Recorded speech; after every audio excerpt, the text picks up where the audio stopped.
What's going on, guys? Welcome back to another video. Hope you guys have all been well. Today we are gonna catch up with my buddy Sam. I know you guys probably have a lot of unanswered questions from the last dyno video we posted. Honestly, just to give you guys a little bit of backstory, that video was totally unplanned. I linked up with Richard at D-Sport to pick up this camera, and I just happened to be there and they were doing the calibration for the car, so we kind of stumbled into a dyno day video. We just pulled up to my buddy Sam's shop. I'm in the old reliable Rolly because I was too lazy to drive the Evo, and I was running super late, and it's actually easier to drive fast city driving in this car because it's automatic. Got Sam's car, more customer cars that go all the way down here. You guys know the deal. I don't know if he's here yet because he had to go pick up parts for a customer car. Let's go find out. Got another Evo, George's car. Oh, you scared the fuck out of me, dog. Some straight Conjuring shit rolling down that window like that. No, John's Did you drive this on the street right now? No, John's remote to whatever. Oh. Yeah. Sick. Fucking scary, dude. I just saw Yeah, hood exit. Man, what? He's scary. You're talking about Conjuring, and I just see this shit like doing it. Oh. Doing everything itself. It's like I'm not doing nothing. It's like, you get like Subaru specialist. Back at it. Car's all dialed in now, guys. Ready for the dyno tomorrow. John at 5150 Racing is gonna be doing the calibration. This thing's gnarly. Crazy two-tone seats. George, you scared? Very scared. Very scared. Alright, guys. Finally tracked him down. He's been busy working. Yeah. Handling customers. I don't even remember where we left off. The wastegate springs. Oh, okay. Well, And the wastegate springs weren't that much of a problem, but they were like 7 psi springs or something that somebody had put in, not me. But we ended up switching them to 20 psi springs, and then instead of running a 4-port, we're running a 3-port now. It's a little messy, but it's a little hacked.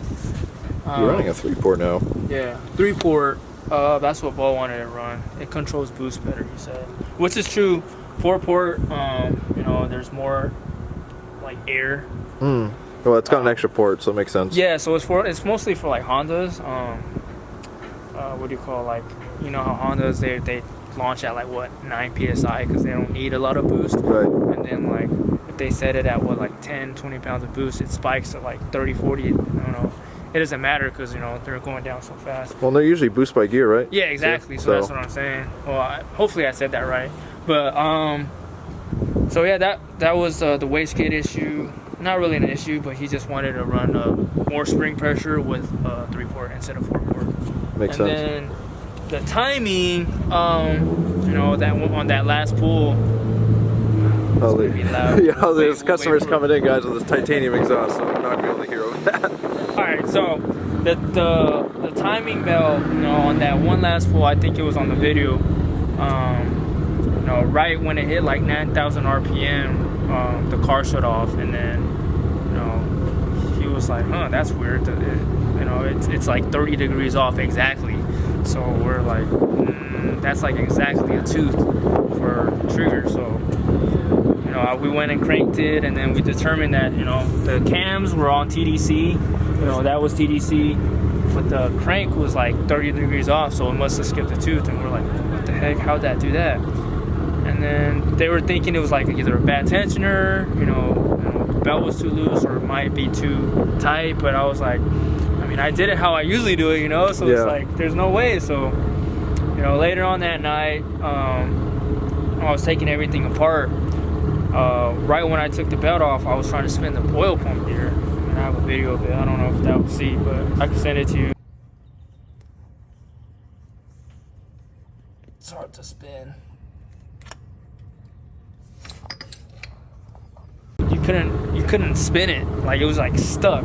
So I was like, oh crap. So I called Mike, you know, I was like, the oil pump seized. He was like, it seized, how? I'm like, I don't know, it's just like, it's not spinning. So we determined that, you know, right when it hit 9,000, like at the end of the pull, which I got super lucky, because if it was like throughout the, you know, pull, and it's, you know, he's flooring in and it freaking skips a bunch of teeth, then I could have had like valve to piston contact. But yeah, the AEM did its job. It shut the car off, you know, it stopped the engine from hurting itself. And then, so what happened, once the gear seized back down there, it might have skipped on the bottom, causing us to skip like 1 tooth off. So I fixed it, you know, and then the next day I was running back and forth from the dyno, found a dyno cars, getting my car done, and then I threw it on the dyno like later on that night, evening, and then it made like about 898 in third gear. So in fourth gear it probably makes a little more, like maybe about 920 or something, more load. So right. We did also have a little issue. The next night I went to race like a Hellcat. Or no, it was that same night. Was it the same night? I don't remember. I didn't have any sleep. It was the next night after the meet. I went to race the Trackhawk.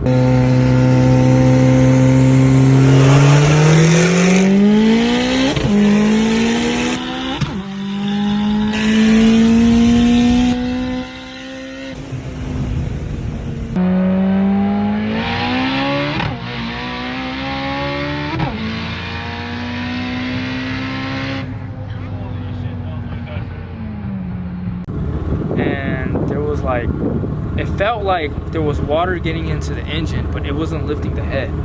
So what ended up happening, I think it's still a little milky, but it's getting a little better.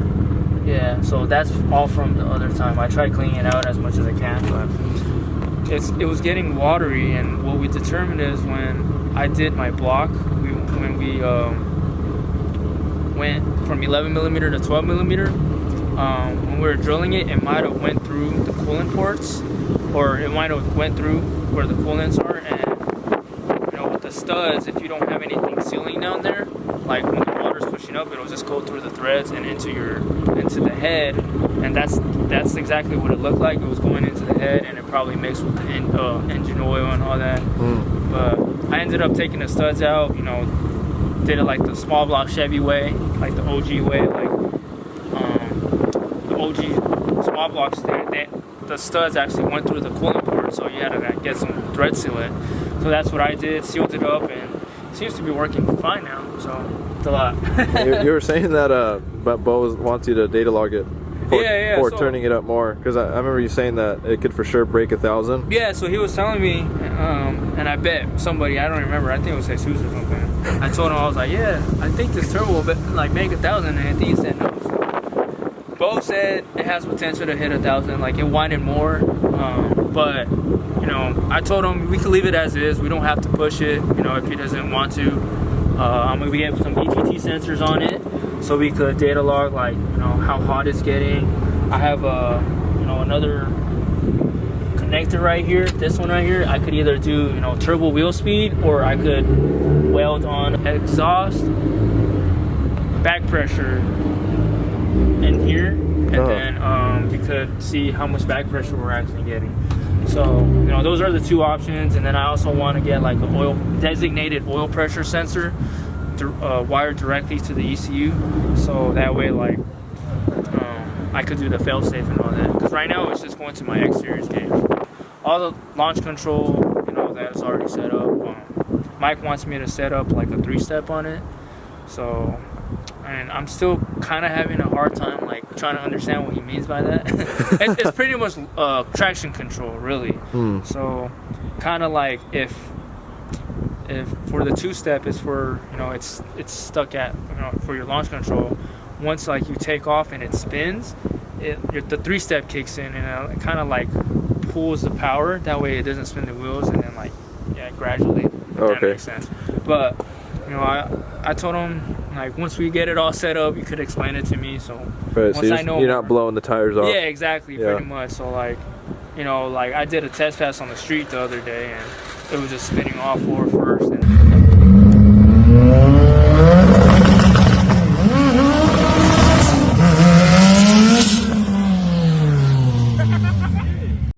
like I kind of like let off and pulled to the left, so I was like, oh crap. It's a little messy in there. Just don't step on that blue line. My fuel system.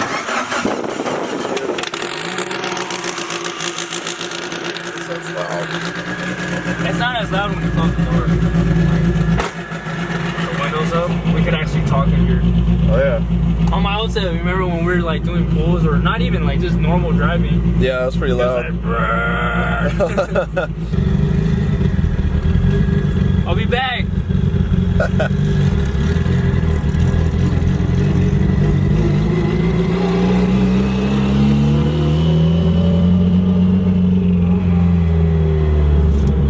This feels like a little race car.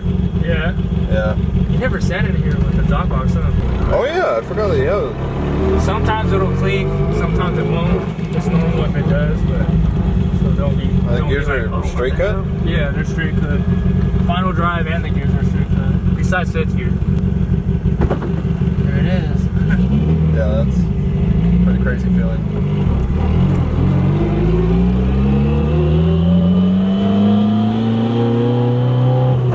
Dude, that feels crazy.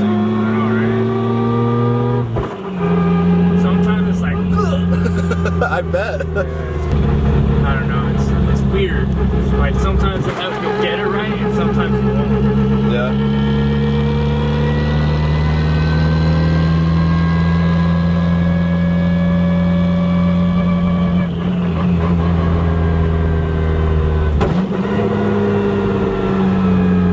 I wonder if it has a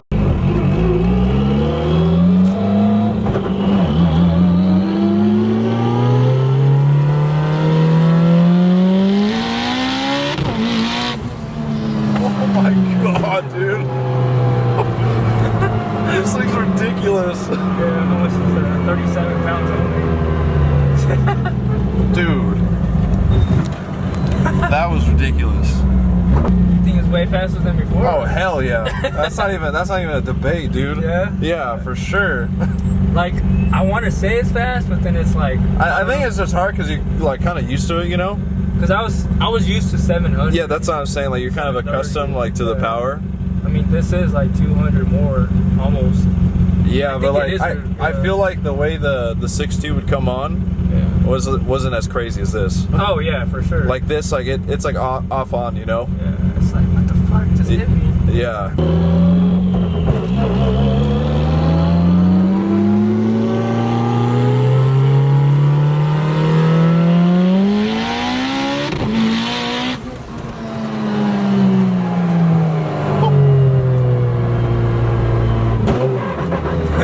Yeah, this thing's pretty annoying to drive around. Yeah. It has a tailing. Yeah, there's no way. He flashed me. Oh. That guy. Clapping. Did you hear it? Really? I didn't have room at all. The shift was nice. How much boost you hit? Only 37. That's it? That shit was crazy, Whoa. bro. He said that's it? That shit. Third gear is where the boost comes in. Why? I didn't have enough room to go all the way to 9,000. Oh man. Scare the shit out of me. Dude, hell yeah. This thing is crazy, guys. This thing's changed my life. As much of an Evo as I ever felt. Ridiculous.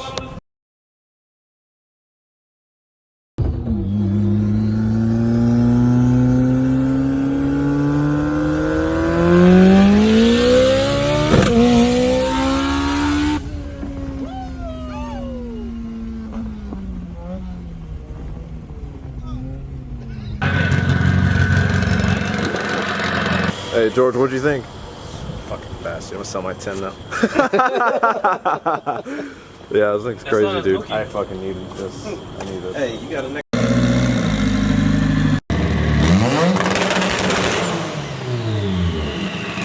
Oh my god!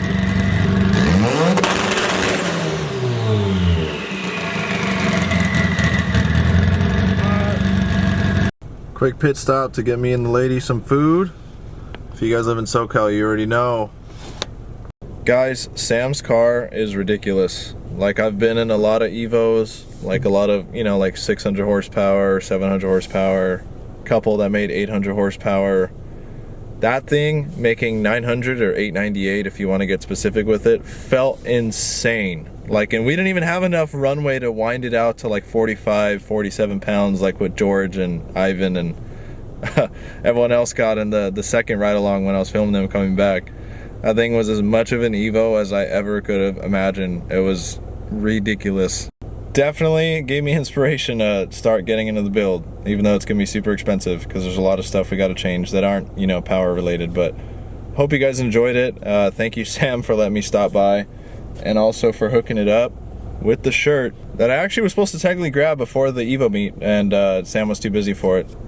Yeah, guys, that thing was insane. I hope you guys enjoyed. If you guys did, be sure to give this video a thumbs up. Support Sam's work. He just built a hell of a machine. Honestly, like, that car left me completely speechless. But anyway, guys, this is gonna wrap up the video here. I got a lot in store for my car, and obviously, you know, Sam, he may take it to the track later this week. Maybe if I get off of work early enough, I'll try and make it, get you guys some video of that. That'll be awesome. He's gonna get kicked out because obviously he has no cage, but I guess one pass is all he needs, right? But yeah, there's gonna be a lot more stuff coming your guys' way. Pretty excited to tear into the Evo project, film more stuff with Sam and his brother, and all the stuff they got going on at the shop. And I will see you guys all in the next video. Peace out.